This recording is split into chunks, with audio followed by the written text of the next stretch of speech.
Hey everyone, this is Forrest again. We are back with another fun video. Except this would have been the week 4 battle video, but I don't think that's going to be happening sadly, and I'll explain more about that at the end. So for now, let's go ahead and talk about the upcoming Pokemon Day event that is coming up in just a few weeks, I think 3 weeks away. The event itself is February 27th. And I'm expecting some fun news because next year is the 30th anniversary and what may be the 10th generation release. So next year is packed. So let's go ahead and get started. So what to expect for Pokemon Day? We're probably going to get more another ZA trailer. We haven't had any official news on it since its announcement. We don't know the starters. We don't know anything. We know that it takes place in one of the big cities, and that's pretty much it. We do know that Megas are coming back too, so that was kind of teased at the end of the trailer. These are my expectations. We're going to see the starters. Everyone is looking forward to seeing the starters. There is no information whatsoever on what the starters are. No matter how many times people like to pretend they know, no one knows for sure at the moment. New Megas, new regional forms, kind of similar to the Hisuian Pokemon. I'm excited for the new Megas the most. Maybe we can get some, like a Mega Arbok. Arbok definitely needs some kind of love. Oh man. Pokemon miscellaneous news: Go, Sleep, and TCG Pocket. A lot of people like TCG Pocket. I have several friends that really like it. I would play it more, but my phone does not like mobile games these days. It gets super hot, and I can't. Like the battery will just kill itself. So, Pokemon Gen 10 sneak peek. I am expecting something out of the 10th generation to show up. We'll be lucky to get starter reveals. Um, I know in Pokemon Gen 9 they revealed the starters on Pokemon Day, and then I think Gen 9 came out like that same year. But they also delayed Gen 10 based on like leaked information that we saw a while ago. So Gen 10 will be most likely releasing next year because the 30th it's gonna be the 30th anniversary. So that's when people are expecting it to release. So if we do get more than starter reveal though, if we get like the gimmick and the region, we might expect an even earlier release next year, and I'll talk about that in this next slide here. So we're going to talk about Gen 10 predictions. These are my personal predictions. We'll start with the top here. All Pokemon returning. So with it being not only the 10th generation, but the 30th anniversary, there is a chance that Game Freak may just re-add every Pokemon again. When Sword and Shield was coming out, it was a rather controversial idea to not bring back every Pokemon from the past. They claimed this for balance reasons. The workload was really high. They had to reanimate everything, give everyone Pokemon cries. But like I said, this is a very big event for Pokemon. 10th generation, 30th anniversary. Switch 2 is probably going to be on the Switch 2, no doubt. They're probably going to go all out and just re-add every Pokemon again. Probably one more time until the 20th anniversary. I'll be lucky to be here at that point if it comes out. But let's go ahead and talk about the graphics. I think we might be going back to 2.5D graphics. It is no secret. It's pretty much an open secret that Game Freak does not like 3D, and not like ever since they started making their games 3D, they have been bad to upper mid at best. Like I think everyone can agree that Ultra Sun and Ultra Moon was probably the better ones, and if it actually had skippable cutscenes, it would have been much higher on everyone's tier list, but it was still one of the better ones. Sword and Shield is okay. I like the art style of Sword and Shield, but the story was so boring. The region was also kind of boring. I see what they were trying to do, but it felt like they held themselves back too much, or they just didn't have enough time. That's another thing. It's very obvious. Like with 3D comes more time for development, and they're trying to work on a 2D time frame with 3D assets, and it's very obvious. Like there was a bunch of leaks that came out for X and Y. It was going to be a massive game. If everything came true, it would have been the best Pokemon game of all time. And like 99% of that had to get cut because they just didn't have time to do it. And plus, some 2.5D games that came out within recent years, like Octopath Traveler, is a really popular 2D game, and everyone loves it. It has a really good art style and it's 2D, so it shows that people are still accepting of 2D graphics as long as it like looks well. So maybe that'll be returned for the 10th generation, but it's pretty ambitious otherwise. They have been given extra time, and from what I've read, there's like an extra year they're doing for this, so maybe they had time to hone their 3D skills. But anyways, let's go on. Mega's returning. So Mega's coming back. Because the reason why I have this as plausible is because everyone loves Megas. Out of all the gimmicks Game Freak has done, Megas have been the most popular, and it's still in like Pokemon, Pokemon media itself. Like the anime was using it for a while, like really recently. Go has been using it, and it wouldn't surprise me if TCG also has Megas. I don't play TCG Pocket, but it wouldn't surprise me if there's Megas in there somewhere. But yeah, everyone loves it. With ZA coming out, if we get new Megas, that just further increases our chances of those Megas appearing in Gen 10. Because Hisuian forms, when Pokemon Legends Arceus came out, there was a bunch of new regional forms called Hisuian forms. And the game itself didn't have abilities, but when the game came out, it was leaked that they did have abilities and actual stats. And then they all came in the next generation. So we'll probably see Megas coming back, which I'd be really excited to see. I'm hoping they give Megas to Pokemon that really need it, and not to Pokemon that don't need it, like Salamence. Salamence did not need a Mega. Its Mega form was crazy powerful. Regional forms, ever since Ultra Sun, I'm sorry, ever since Sun and Moon, we've been having regional forms. It's pretty much Game Freak's way of reworking older Pokemon to be more in line with the current generation.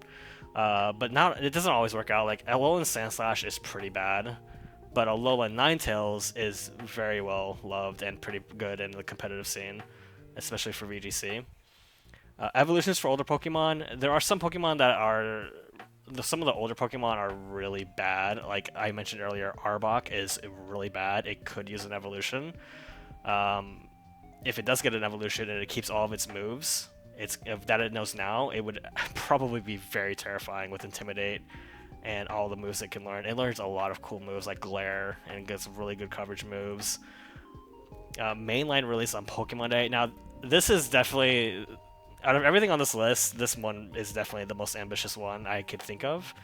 The reason why I'm thinking it might release on Pokemon Day is because 10th generation, 30th anniversary. It would make sense to release it on Pokemon Day because February 27th was the date that the very first Pokemon games were ever released. So I could see them doing that. However, every AAA game that we all know and love or hate always tends to release towards the holiday season because then they can maximize their sales. But it's Pokemon. It's gonna do well no matter what date they release it in, and no matter how bad it is. Like it just constantly breaks records. So they could maybe release it on mainline. They can maybe release the mainline on Pokemon Day if they show more than the starters and maybe the region in the next few weeks for this trailer coming up. It could be a sign that they're going to release it earlier than they normally would. So that'd be pretty nice. So fingers crossed. Probably the least likely, but hey, we can dream, right? We can hope and dream. Alright, so ZA Megas. So I should have warned about the spoilers here. My bad for those that didn't want to know. But these are the only 2 ZA leaks that have been somewhat confirmed. A while ago, there was a thing called a Terra leak where the Pokemon Company got hacked. And 1 terabyte of info was stolen and then released to everyone, and we got to see like a bunch of things like concept art for the anime, old lore that they were going to use, like Metagross is going to be like the Emperor of the Sea or something. It was kind of wild. A whole bunch of things that just went unused, that were planned and scrapped. And in one of these notes, the anime team was talking about, not the anime team, the game dev team was getting worried because ZA had to be postponed. It was supposed to release in 2024, but it got delayed. And the game dev team were worried that the anime team was going to reveal Mega Zygarde and Mega Zeraora too soon. And because apparently the anime team did not get the memo, and they were just full steam ahead. And it got to the point where it was making the game devs a little nervous. So yeah, there's your 2 Megas that are coming in. Mega Zygarde and Mega Zeraora. That's going to be pretty interesting. Mega Zygarde already has multiple forms. Like this form here is its complete form, and it only activates through its ability Power Construct. So if it's below 50% health, it turns into this monstrosity, and it gets like a huge stat boost. So how it's going to Mega is pretty interesting. No one knows, but we do know that this is what's coming, so that'll be pretty fun. 2 potential Megas. So whenever Nintendo files trademarks for Pokemon, it usually means that there's something big planned for those Pokemon. It might not happen right away. It might take a few years. Like a while ago, Weezing was trademarked during X and Y, and nothing happened to it until Sword and Shield came out, which was like almost 5+ years later. So these two, Mega Symphony and Mega Brave, was trademarked, I want to say 2 weeks ago or 3 weeks ago, and that's pretty much showing Meloita and Keldeo are gonna get Megas, because that's Mega Symphony is gonna be Keldeo. Mega Symphony is gonna be Meloita, and Mega Brave will be Keldeo. So, and recently the Swords of Justice, the other 3 Swords of Justice, got their own Iron Paradox forms: Iron Crown, Iron Boulder, and Iron Leaves. So that kind of shows that Keldeo is probably going to get something too, because it's part of that group, even though it's just a mythical. But yeah, how Mega Meloita is going to work though is, I don't know. It's going to be interesting because you see it has 2 forms here. It can get into its form on the right using a move called Relic Song, but I don't know how that's going to work with the Mega, so that's going to be quite interesting to see. I'm looking forward to it, honestly. So, a potential new evolution. This is even recent. There was a thing. I don't know if it was leaked or officially announced. I think it was officially announced that there would be a Terra-Flying Eevee event planned for Pokemon Day.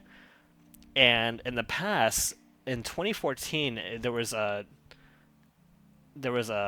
meeting about them holding on the design for the flying evolution, because it looked too similar to its to a fan-made flying evolution that was already made. So they shelved it, and that was back in 2014, and we haven't heard anything since. There was also a movie called The Power of Us that had it was a Generation 7 movie, and it had an Eevee with a broken foot, and the whole thing was themed around like the city being powered by windmills. And this movie was clearly screaming, hey, this is going to be the flying Eevee. That didn't happen. It wouldn't surprise me if that movie was like halfway done, and then the Game Freak was like, actually, we're not going to do this anymore, and they just gave up and just went with it anyways with the regular Eevee. But yeah, that movie just, like, it was so obvious that the flying evolution was going to be shown in that movie, and it was scrapped, unfortunately. Anyways, that's pretty much it that I have for Pokemon Day, Gen 10 predictions, and ZA leaks. Unfortunately, we have no more ZA leaks. The people that have a copy of it, it's really incomplete. Like, the farther they went into it, the more incomplete it got. Like, there's JPEG models everywhere and placeholder icons that just didn't make any sense to what the game was showing. And yeah, it was still being developed, but hopefully we'll get something official soon, because I know a lot of people are looking forward to seeing, especially the Megas. So let's go ahead and talk about the Week 4 battle really quick before we end the video. So this is going to be my opponent, but unfortunately, they are completely MIA. I've reached out to them twice, and I have not gotten a response. My previous opponent reached out to them twice, no response. And the mods have reached out to them, and still no response. So I don't know if this is going to happen. If it doesn't happen, I get a free win. This team, I'm not going to lie, kind of looks pretty easy. The only thing I fear is P.E.K.K.A Runt, and it's slow enough to where we can just whittle it down. So I'm not worried about this team at all. And like Mega Glalie and Rotom Heat just run laps around everyone here. It's kind of crazy. Rotom beats this one. This one can't do anything to it. This one could be a threat, but not really. And then Mega Glalie just destroys everyone too. So yeah, pretty easy team. Probably the easiest one to prepare for, but I'm probably not going to be able to fight it, unfortunately.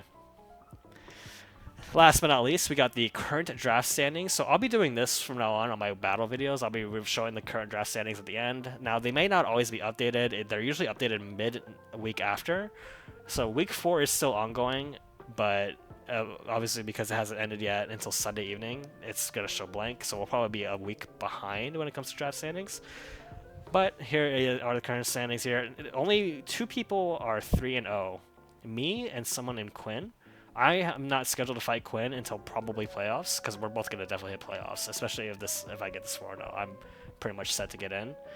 But yeah, that's pretty much the standings here. Some pretty wild results. I'm looking forward to playoffs. This will be my second time getting the playoffs in the singles draft, so that's pretty nice. Anyways, thank you for coming to this video. Hopefully next video will be the Week 5 battle, the final battle before playoffs. But once again, thank you so much. If you like this video, you can leave a subscribe and a like and a comment. And thanks again. You guys have a nice one. Bye-bye.